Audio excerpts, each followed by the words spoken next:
Le but de l'exercice d'aujourd'hui, c'était de réaliser une mission à 2 avions dans un environnement tactique complexe. Pour réaliser cette mission, on a préparé en seulement quelques heures, 3 heures et demie, et ensuite on a volé pendant un petit peu plus longtemps, 4 heures. Il s'agit de mettre ensemble des équipages venant de plusieurs nations différentes, donc en l'occurrence cette année des Allemands, des Espagnols et 2 équipages français, pour les faire travailler tous ensemble et faire voler les avions 2 par 2 puisqu'on est dans le Element Leader Course, c'est-à-dire le cours qui apprend aux gens à être leader d'une patrouille de 2 avions de transport. C'est un avion qui est un avion tactique à allonge stratégique, c'est-à-dire que c'est un avion qui peut partir de loin, se projeter à très longue distance pour aller ensuite faire la guerre au plus près du front. C'est un avion qui est capable de faire à l'heure actuelle tout le spectre des missions de transport, que ce soit conventionnel, mais aussi opérations spéciales.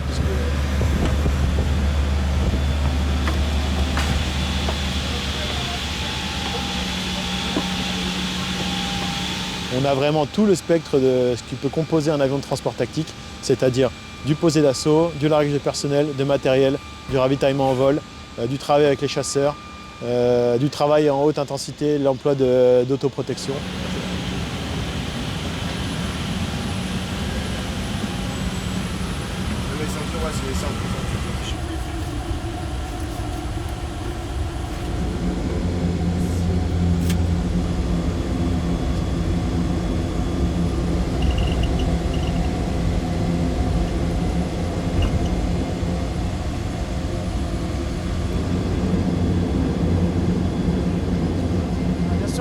On s'entraîne pour justement améliorer notre interopérabilité, essayer de standardiser nos techniques de travail.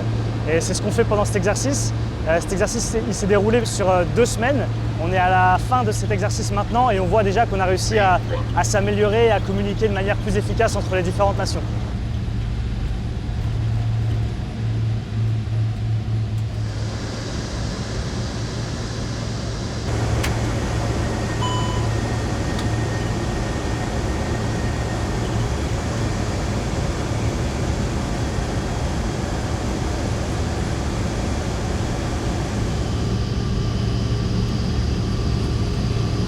Too low height.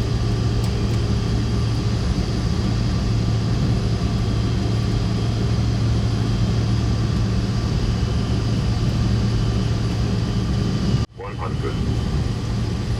70, 50, 40, 30, 20, 10, 5.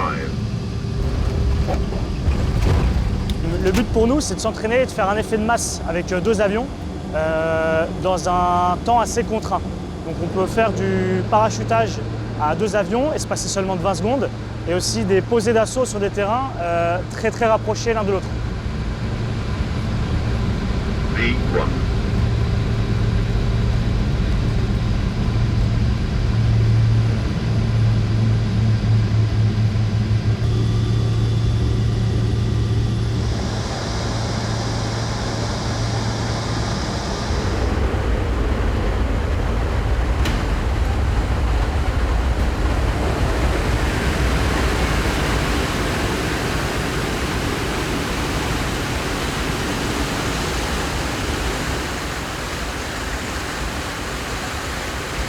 Comme tout avion de transport récent, il est capable de faire face à tout type de menaces connues en termes infrarouges et on est aussi en mesure maintenant de faire face à des menaces électromagnétiques.